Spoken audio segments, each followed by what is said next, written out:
All right, everybody. I don't even know if we're live. I'm just going to talk like we are live because at the moment, I'm just getting a blank screen, which is wonderful. So, hello, everybody. I assume that you can hear me. Let me know in the chat. Are we live? Because at the moment, I have a blank screen, which has happened before.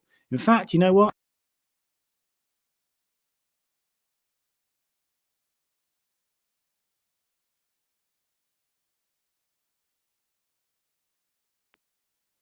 Hello, everybody. I think now we are definitely live. I don't know what you just experienced. It might have been me looking kind of increasingly anxious as to why I was just seeing a blank screen, as opposed to the very, very exciting high production value of a countdown that I personally created myself.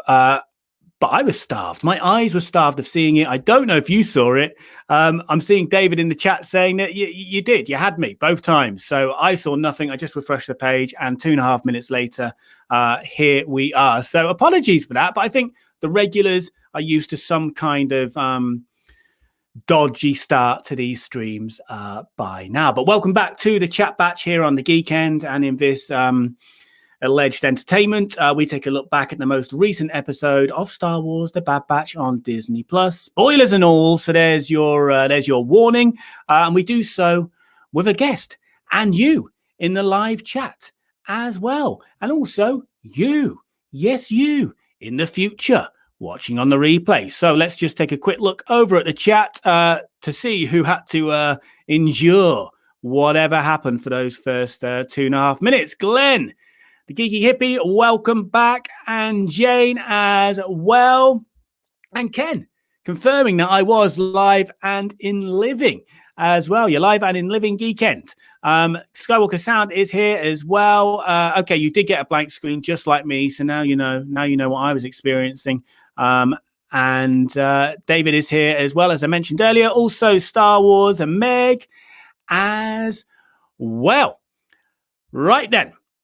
I'm going to bring in our guest for this week's stream that's gone very well so far. So the only way is up. And our guest for this week's chat batch for the episode 4, Cornered, is Liam Robertson, creator of Game History Secrets on Did You Know Gaming on this here YouTube. So let's bring him in, and I hope I don't blow up this thing. Liam, are you here? I am. I read you. That is very good news, because you had to sit through all that as well. So thank you for not just doing one. Thinking I don't want to be part of this this shoddy stream. And anyway, speaking of shoddy, after my shoddy intro, would you like to add any extra info, some gravitas perhaps about your online presence? Not particularly. I guess if you're interested in whatever I have to say over the course of this stream, I'm on Twitter as well. I'm at Dr_Cupcakes. But if you just search my name, Liam Robertson, you'd probably find it. Not many other Liam Robertsons about, I don't think. Yeah, and you have on YouTube, you've got your own personal channel, but also with Game History Secrets, that's on Did You Know Gaming? That's correct, yeah. Well, I've put your link tree. You've made it very easy for me. Rather than having to put like 8 different links in the video description, you've got one of those link tree things. So it's all under one roof. So I've put that link in the video description. If anyone who doesn't know you wants to go and find you and see your stuff online. So talking about the Bad Batch. Well, before we get into the Bad Batch, I know you're a Clone Wars fan, and you're actually one of the regular voices urging me to join that Clone Wars party. And I eventually, it took a while, but I did eventually respond to those vocal urges. So let's rewind like 3 or 4 weeks ago, before the Bad Batch started. What were your expectations, your hopes and fears for this series?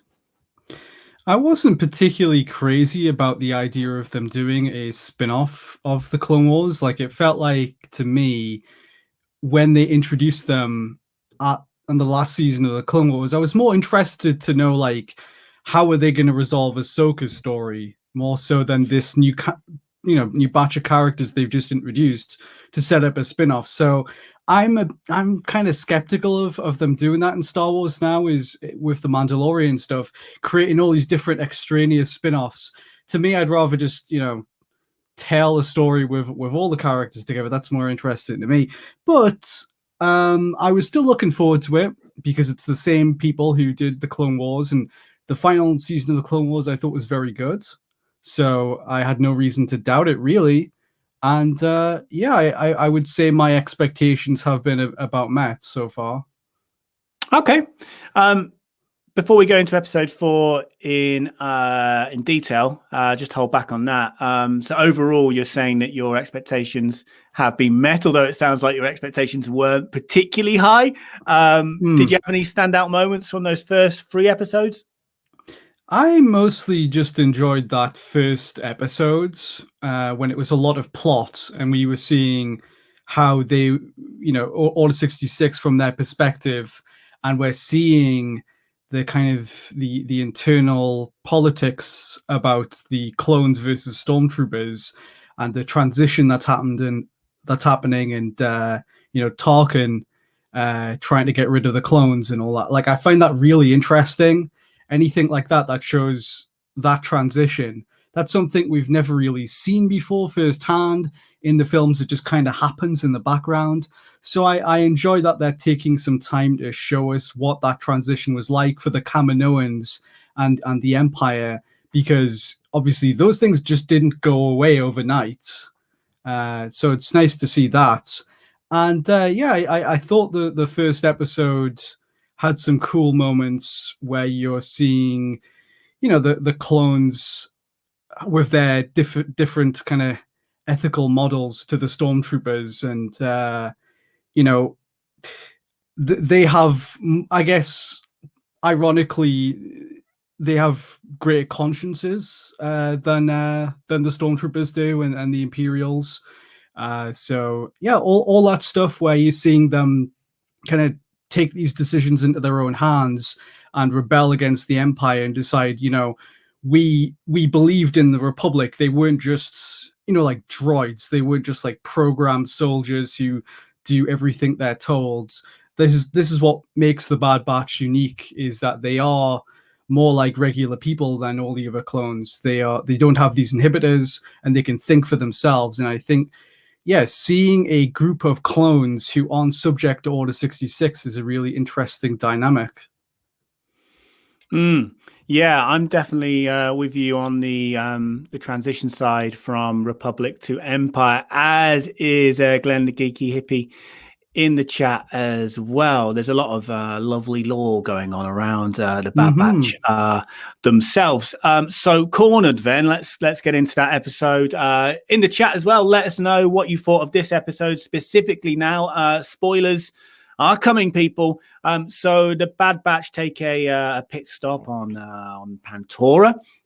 They need to get fuel, rations, and scramble the ship's signature key to get off a wanted list so they can proceed with their business safely. I think that sums up the kind of that's the basic synopsis of this episode. But there's a sneaky 9-num type, I don't know the species name, who dobs them in essentially to Fennec Shand, no less. Who of course we know in live action form in The Mandalorian, and she appears to be specifically after Omega.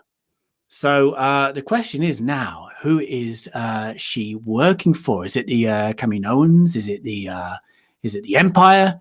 Is it someone else? Who, Liam, do you think she is working for? And in the chat as well. Let's speculate. Yeah, I think from a storytelling perspective, it must be some sort of twist that they're setting up, because I feel like if it was just the Kaminoans, which would be the default answer, they would have just shown that. But there's no kind of real information we get here on who is supplying. When she speaks to them over the communicator, you don't hear who it is or anything like that. There's no real hints, right? So to me, it feels like they are setting up some kind of twist, like it's going to be a different character that we don't expect will come in, maybe a Jedi who survived Order 66, or some kind of, former Republic force that understands her significance. Obviously, it could just be the Kaminoans, but from a storytelling perspective, from the way it was directed, that's kind of what I picked up on anyway. Yeah, as David said in the chat as well, the obvious guest is the Cameron Owens, and I would agree with that too. That would be my my safe bet for sure. But I'm hearing what you're saying as well. That there might be something more to it here. And the other question is, why? Why? We would presume we know why the Cameron Owens would be after her, because that might have been hinted to last week when they mentioned that Jango Fett's genes or what have you are expiring, and they need to bring in the experiment. But why would somebody else? Whatever's special about her, if it is someone else, someone knows more about her. So that could be interesting. Yeah, I do agree. There could be a twist there. Could be more, says Valdist V. Scooter McDinglebury, welcome. Haven't seen you for a while. Scoots, welcome back. So we are talking about episode 4 of the Bad Batch.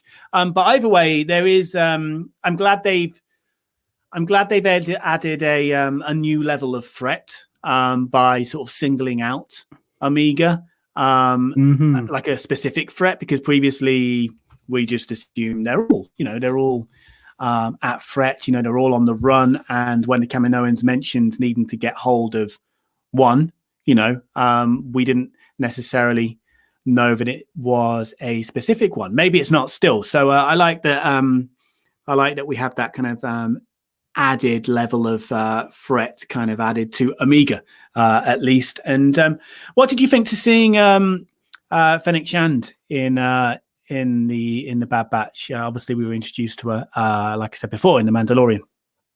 Yeah, it was nice to see her. Sometimes when they add cameos like that, to me, it can feel a bit much.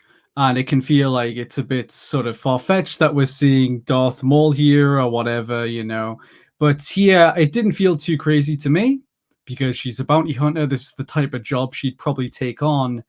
And I think in The Mandalorian, she says that she's wanted by the Imperials. So who knows? Maybe if she is working for the Imperials, we'll see her betray them or something like that. So I think there's a lot of possibilities for it. And yeah, I mean, Ming-Na Wen, who plays her, like, she's not aged in 20 years. So why not, Yeah. No, I enjoyed seeing it.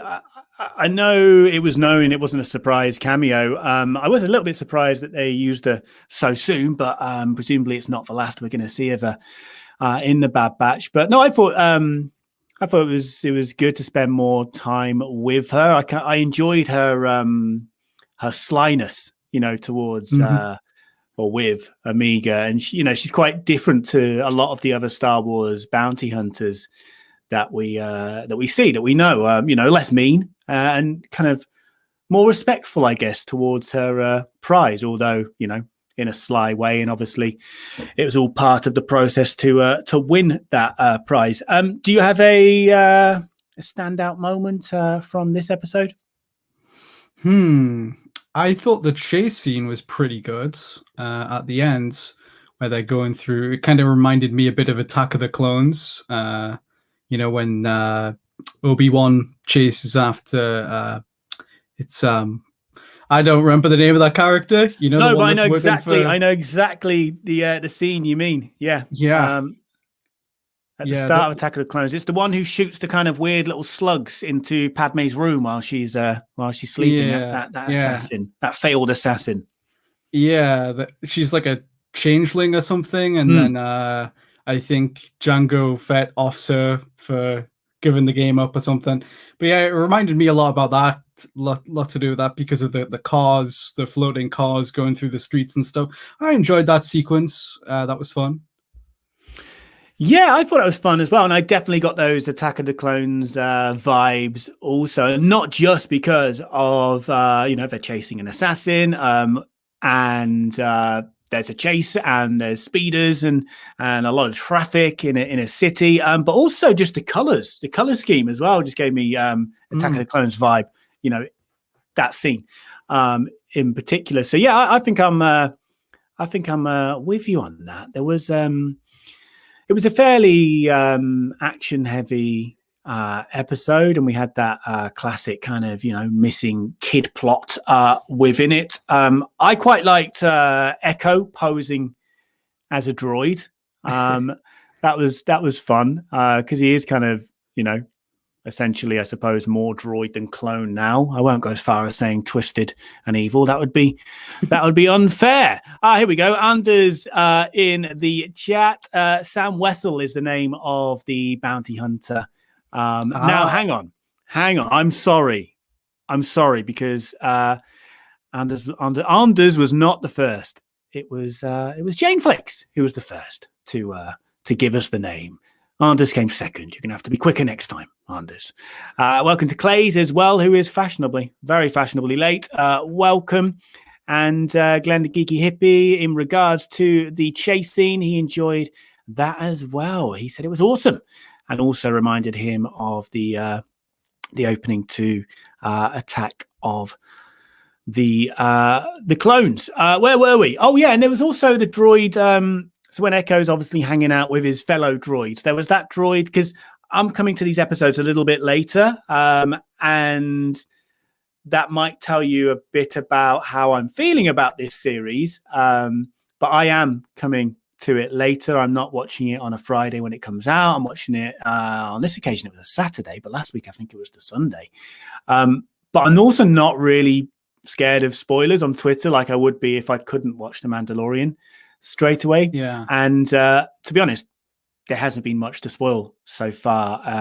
But I did see a lot of tweets before I saw it about one of the droids that was with Echo, the one with the kind of like weird sort of funnel arms and legs. I don't know its name. Do you know its name, Liam? Do you even know which droid I'm talking about here? There were a few droids.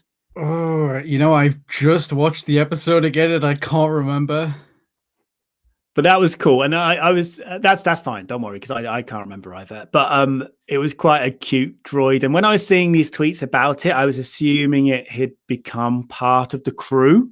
The tweets I was reading, sort of the love I was seeing for this droid, kind of suggested that it was a major player in this episode and might have joined the Bad Batch, but it didn't, which I don't think was a shame at all. But I did quite enjoy that droid. I get the love for it, but yeah, also I want to say the sound, like, this series does look beautiful. Sometimes I feel like I forget I'm watching a cartoon, but also the sound, I'm really enjoying the sound. Yeah, definitely. The score is great, and the sound design, everything, it's top notch Star Wars.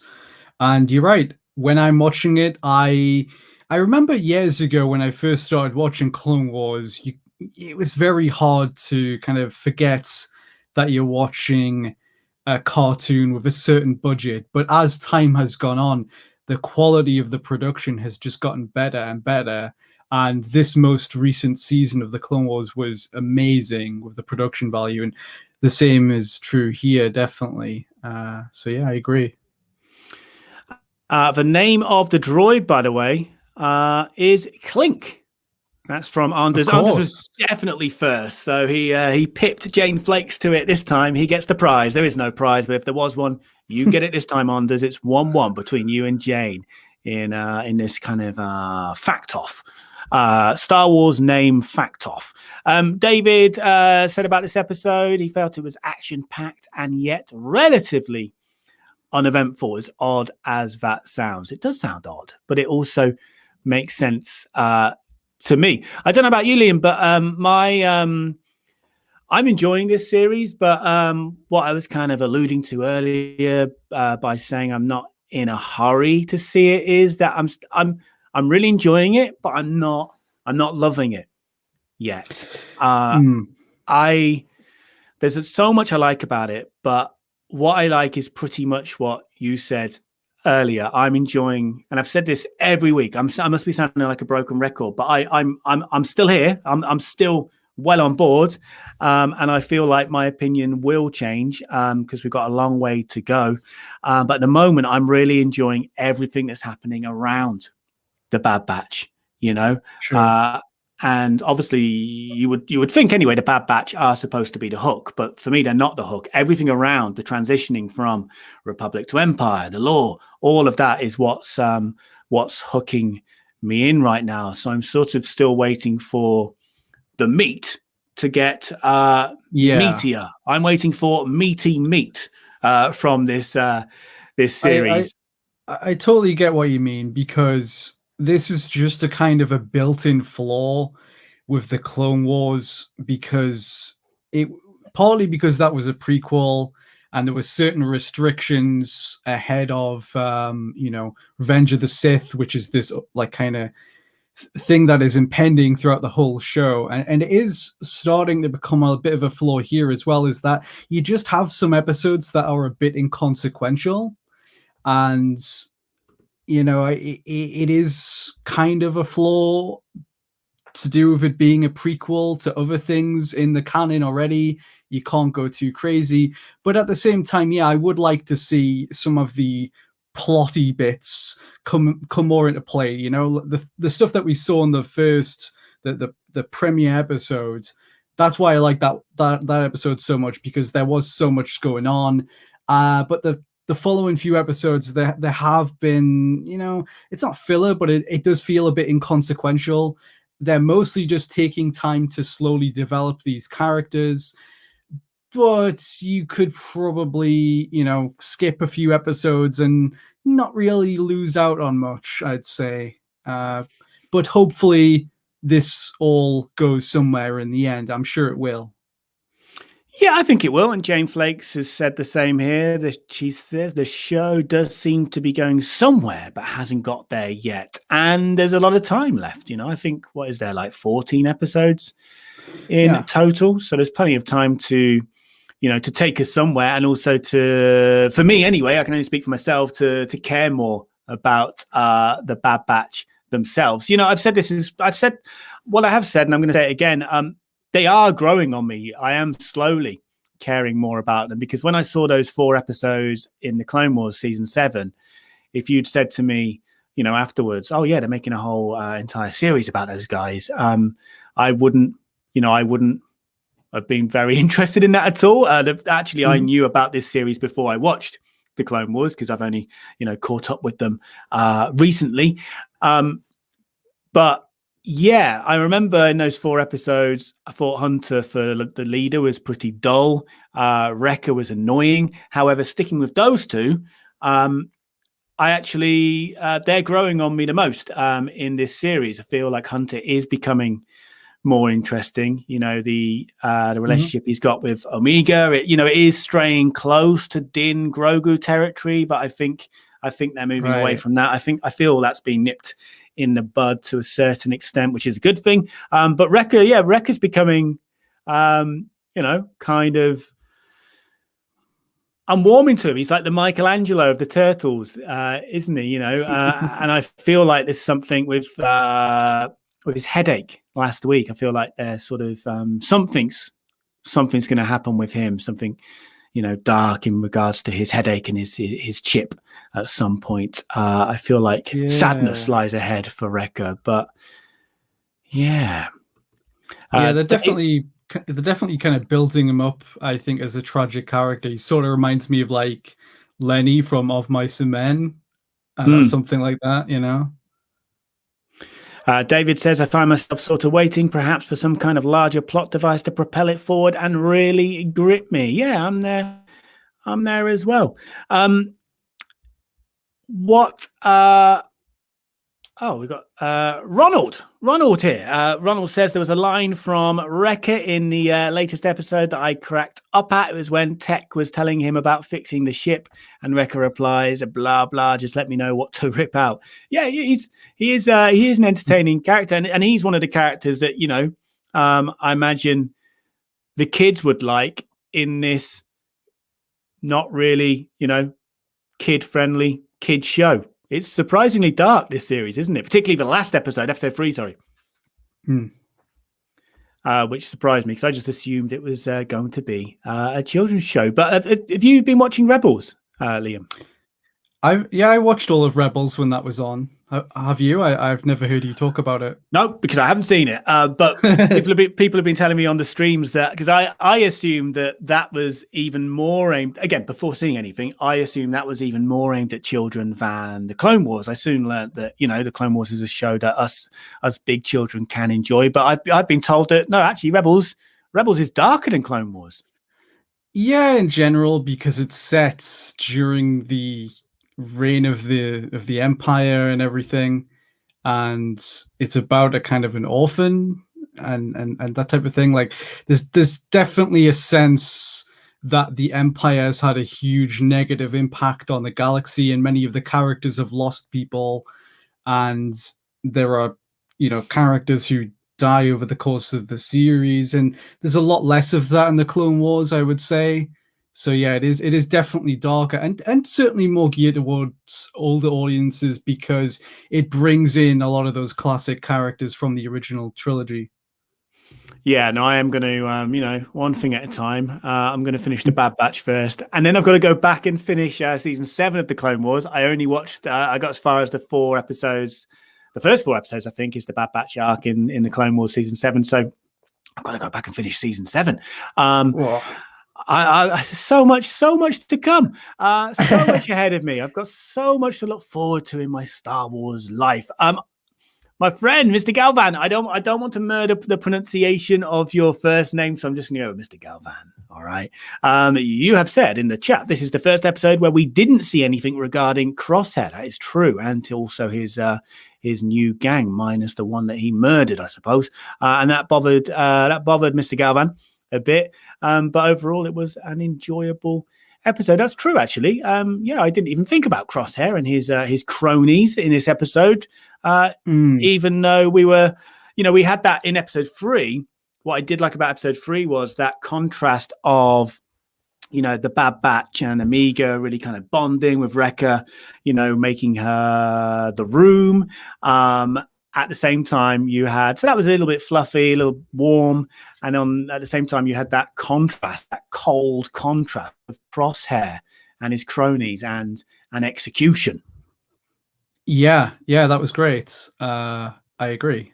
I don't have much more to add than that, but yeah, definitely. No, that's fine. But I think there's going to be a lot more to add in terms of this series with where they go with Crosshair. Obviously, at some point they're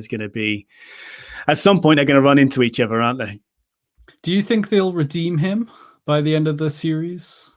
I mean, it's a pretty Star Wars thing to do, isn't it? So sure. Probably, yeah. I feel like someone's going to go. One of the Bad Batch is going to go. Is it Crosshair? Is it Wrecker?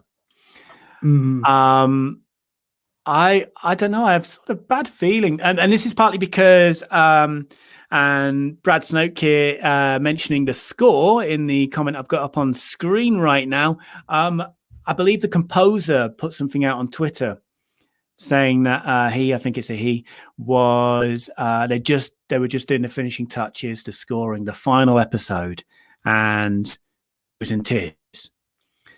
So obviously there is some kind of emotional finale, and yeah, I think one of them's gonna go, and it's, for me, my guess would be Wrecker or Crosshair. I'm going with Crosshair, but kind of, I feel like he'll do some good before he goes. Maybe so. I kind of lean more towards Wrecker because they've done more to endear us towards him, while also setting up, you're right, the thing with his head. He's clearly got something wrong. Maybe it's the chip malfunctioning or something like that. I mean, I don't know. Yeah. In general, though, moving forward for the series, is there anything, it doesn't have to be specific to what we think is the central plot. We don't really know what that is right now, or the central characters, at least. Is there anything more you want from this series? It would be cool if they implemented some of the stuff they were going to do for the Clone Wars into the Bad Batch. I have not been keeping up on the news surrounding this show, so I honestly don't know. But there were some dangling threads that were planned for an additional season of Clone Wars involving characters like Boba Fett that they never got around to doing. And in fact, if you look up on YouTube, I don't know if you've seen this, but there are some kind of half animated kind of animatics of these scenes involving characters like Boba. And maybe it would be cool to, if there is space in this show, to have some of those stories play out in an episode or two.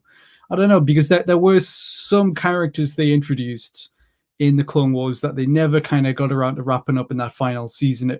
It felt like Disney gave them that last season and said, hey, finish the story, the main storylines, and then that's it. And then if it does well, we'll see what happens after that. Yeah, no, I think we'll get a few. I think we'll get a few cameos. Last week, a guest was Alex from Star Wars Explained, and I don't think he. I mean, it's not the most obscure cameo to come up with, but I don't think he came up with it himself. I think someone mentioned it in the chat, and he was on board with it, and that would be Vader popping up. Right. It would make it would it makes sense. It makes sense. It's certainly in the first episode, it was pretty Empire heavy, wasn't it? I've thought of someone who I'd like to see. Cad Bane. Okay. Remember him? Yeah. Yeah, because he was introduced in the Clone Wars. That was who I was trying to think of. They were going to resolve his story in the Clone Wars, but they never did. They didn't have space for it in the final season. So that would be cool if he showed up as maybe one of the bounty hunters trying to get Omega or something like that. That would be interesting. Yeah. Cad Bane was. I enjoyed him in because he was one of these characters that I basically knew off Twitter. Until I watched the Clone Wars, because again, coming into it so late, I heard a lot about the works of Cad Bane. I enjoyed him, and then going back to what I was saying about Fennec Shand, I quite enjoyed her sort of her approach to bounty hunting, the more gentle approach compared to someone like Cad Bane. He's just a bit of an asshole, really, isn't he? But we enjoy him for it. Someone mentioned the chat skipped forward, but yeah, someone brought up the Ahsoka stuff in season 7, which I think you mentioned earlier, Liam. I don't want too many spoilers here, because remember, I've got to go back to season 7, but I've heard there's a duel. In fact, just want to put this out there. I have chatted about this duel that you're talking about here, Glenn the Geeky Hippie, because it was done in mocap with actual actors, and a future These Are the Actors You're Looking For episode will include one of them. But not Ray Park, I'm afraid. Lauren Mary Kim stood in for Ahsoka for that episode, and I interviewed her fairly recently. So we talk about that scene and the production for it. And she actually came back for The Mandalorian, because she's actually a stunt artist, a stunt actor. So she did a lot of work on The Mandalorian as well. So look out for that. Coming soon. Just a bit of a plug there for you, for me, really. So everybody in the chat, let us know your marks out of 10 for this episode, and we will come over to that in a second. We're going to wrap up in a moment, but get those scores out of 10 into the chat. And in the meantime, Liam, I'm coming to you for your marks out of 10 for episode 4 of The Bad Batch, Cornered. Yeah, give it like a 7 or something. Didn't blow me away, but it was perfectly serviceable. I just wanted to point out one detail that I really liked in this episode before we wrap up, and that's on the planet that they land on. I can't remember. I think it's Pantora. Pantora, yeah. That's it. Yeah, I thought it was interesting. Sorry, Liam, to interrupt. Between us, we finally, 35 minutes later, got one name right. We don't have to rely on the chat. I remembered Cad Bane. That was one. Oh yeah, name. true. But I guess that was more kind of an internal struggle. Yes. Anyway, one thing that I thought was interesting was seeing firsthand the people of Pantora, just regular people, buying into the Empire as this benevolent government and cheering on this military parade, because you rarely see that in Star Wars. You rarely see how the people are brainwashed and conditioned into accepting the Empire, but it clearly must happen in order for them to take hold. So that was cool to see firsthand. Yeah, because of course, the galaxy's been at war for so long, and the war is over. So in this moment, you're going to feel jubilation. So I guess, some people will remain brainwashed even when, the shadow of the empire covers the galaxy even more. But at the same time, the honeymoon period will soon wear off. But no, I agree with you on that. And episode 2, where the was it the chain codes were brought in? Yeah. I really enjoyed that as well. Just seeing, on the ground how the empire almost overnight were impacting people's everyday lives. You couldn't make a purchase, you couldn't get on the tube, on a bus, on a shuttle, a space shuttle. It was little bits like that. I'm really enjoying. Yeah, it's done a good job of establishing that stuff and showing you why people might not necessarily fear them initially and sort of accept their presence, because they're saying, hey, trade in your whatever currency you have now and you'll get free Imperial credits at no extra charge. So, people are cheering that on and kind of accepting it at face value, which, I mean, that's the type of thing that happens, isn't it? So they're thinking, well, it beats being at war. Yeah. Okay, so you went with 7, Liam. 7 out of 10. All right, well, I will reveal mine, and then I'm going over to the chat. I am once again giving this a 6.5. And I'm going to defend that again because 7 sounds really... 7 to me sounds really good, but whenever I say I've been jumped on, not viciously, but I have been jumped on for giving 6.5s in the past, which is I gave episode 1 7, 2 and 3 6.5, and now 4 6.5. 5 is average. 6.5 is comfortably above average. So this is not a low score in my book, at least. But episode 1 remains for me the best episode so far. So there's no way I can rank these three higher. So I'm sticking with a 6.5, but I do feel like this series has got a few solid 8s to come, and maybe higher as well. So let's see what the chat are saying. Well, we have the lowest score so far. Liam has the highest score with 7. Clays has given it a 4.5, so that is just below average, but only just below average. See, I'm trying to put a positive spin on that. 7 out of 10 from Anders. And we've got a 6.5 out of 10 from Jane as well. It was enjoyable, but not brilliant. Another 7. 7 seems to be the popular score right now. Ronald's giving it a 7 also. Valdis V is giving it an 8. So I believe that is the highest score. It's not a score, but it's an introduction, a reintroduction from Stanley Otti, who is here. Hello to you again, my friend. Another 7 from Glenn, the Geeky Hippie. David also with the 6.5. Nice action sequences. Not a ton of plot movement. There was some nice bits of action in there. Scooch, you're changing the subject here, my friend. I've been off the net for a bit. I don't blame you for that. But any truth to Gina Carano coming back to Star Wars? I mean, if I just base on when I log into YouTube and see all of the videos that it suggests I go and watch, just basing it on the thumbnails that get thrown at me, apparently she is. And apparently Kathleen Kennedy is getting fired every day. I don't know. I don't know if there's any truth to it. I don't go into all of that stuff, to be honest. I know I've done a few sort of rumory type stories on some of the live streams in the past, but that's because we have generally been struggling for Star Wars news recently before the Bad Batch, I guess, started and the odd bit of Kenobi stuff. But that kind of thing. Is it Mike Zero territory? Is it Mike Zero territory? I don't know if there's any truth to it, but I mean,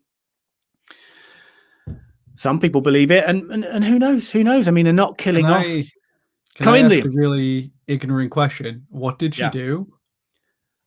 Oh man, I was like looking at the time and thinking, it's okay. Let's not get into this then. If it's such a big deal, then I won't ask. I was thinking, if we take off the 3 minutes where I had a boo-boo at the beginning, this would be like an under 40-minute stream. This is really good. And now you're asking me to add another 2 days to this stream. She's been fired, or at least she hasn't had her contract renewed for The Mandalorian. And this also has repercussions potentially on the Rangers of the New Republic show. Because she was, people presume, going to be the lead, and now that show is kind of axed, or at least being rested. She was fired, but they did say that they're not going to recast the character. And also they're not going to kill off the characters. So it seems like they're too far apart, Disney and Gina Carano. They're not gonna come together again. But at the same time, Disney not recasting, not killing off the character, you are leaving the door slightly ajar, maybe in the future, but I think, quite far away in the future for her to return. But the thing is, you go away and Google what she did, Liam. People obviously have different opinions on it. It looks to me like she was warned and kind of doubled down on it. That's what it looks like to me. But at the same time, I think she's been quite, and people who think she did the right thing, people who support her will obviously applaud this, and that's fine if that's your belief. I don't care, to be honest. But she's sort of been, there seems to be a bit of a war, she's talking out against the sacking and that. So it's not like she's trying to make amends with them, and there's no suggestion that Disney are trying to make amends with her either. So I don't know. I don't really care about this side of the Star Wars politics, but I don't It's okay. I don't agree with the things that some of the things that I've seen. I haven't seen all of the things, but the things I have seen that she's tweeted out, I don't agree with, whether or not it, should transpire into the situation that we're now in. I don't know, but I know a lot of people are very passionate about it. I'm not one of those people. So there you go, Liam. Thanks for that. Sorry. A couple more scores before we wrap up. But in fact, I should thank you, Scooter McDinglebury. You started it, but I guess it's my fault for reading the comment. Okay, so few final scores. Mr. Galvan, 6 out of 10. You would have given it a 7.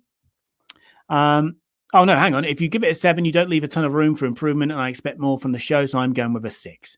6.5 from Philip Hawkins, 7 out of 10 for Frogger. Hello, Frogger. Better late than never. I'm getting lolled at by Scoots. Chrome Dome's here as well. Welcome, Chrome Dome, right at the end. And we've got a hashtag confirmed according to Mike Zero. Gina Carano is coming back. And Kathleen Kennedy has been fired for the 572nd time. All right. Another 7 out of 10 as well from Jack. So I don't know. I'm not good with numbers, but I would say the average probably there was a 7. Would you agree, Liam? I feel like I said 7 a lot of times. Yeah, something about that. Yeah, maybe just between a 6 and a 7. But yeah, probably about 7. Yeah. All right, then. Well, thank you, Liam. And thank you, everybody in the chat and everybody watching in the future on the replay as well. Please go and check out Liam's work. And on socials, you can tell him more about the Gina Carano situation if you want. I've put a link tree in the video description, which will take you to all of his social media accounts and his YouTube content as well. Liam, anything you'd like to add before we say goodbye? Well, that's going to be fun, isn't it? Reading all those comments. It's okay. Thanks for having me, though. This has been fun. No, you're welcome, mate. You are welcome. Thanks for joining me again. And it's the second time we did something similar for The Mandalorian. And let me just thank all Patreon members as well, which includes you, Liam, actually. Thanks for that as well as for joining me. All right, everybody, that's it. I'm going to click end broadcast now. So goodbye. And we'll do another chat batch next Monday with a very smooth opening, I'm sure. Goodbye.